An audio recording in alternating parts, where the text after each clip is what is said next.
En effet, donc la CTI a rendu ses conclusions il y a 15 jours maintenant et a délivré l'accréditation de l'IMT Lille-Douai pour son nouveau parcours et nous a donné cette accréditation pour la durée maximale, c'est-à-dire 4 ans jusqu'à la prochaine visite périodique de la région des Hauts-de-France par la CTI.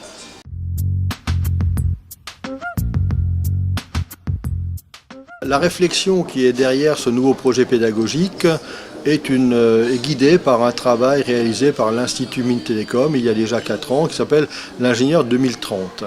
Et la conclusion de cette étude, c'est que, outre bien sûr compétences scientifiques, la capacité d'expertise qui reste une nécessité pour tout ingénieur, il se doit également d'avoir des compétences en termes d'agilité, c'est-à-dire de capacité d'adaptation à un environnement qui est mouvant. Il doit avoir des compétences de responsabilité, ça reste quelqu'un qui est pilote en général d'équipes plus ou moins importantes. Il doit avoir des compétences d'ingéniosité, c'est-à-dire de créativité, et en combinant responsabilité et créativité, on voit tout de suite la dimension ingénieur-entrepreneur.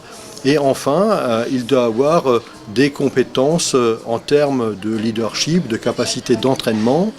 Il doit au fond sortir de l'approche classique de la hiérarchie et des systèmes pour aller vers quelque chose où il est beaucoup plus un responsable d'équipe, une capacité d'influence pour entraîner ses collaborateurs.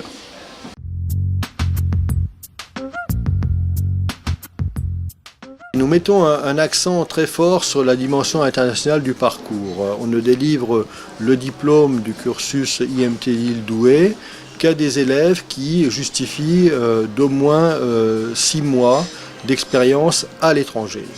Bien sûr, il y a également un requis au niveau linguistique, mais ça n'est pas suffisant et c'est bel et bien cette dimension capacité de comprendre les enjeux culturels, multiculturels, liés à l'international qui nous paraît être un élément moteur et qui est un élément requis dans l'obtention du diplôme de notre école.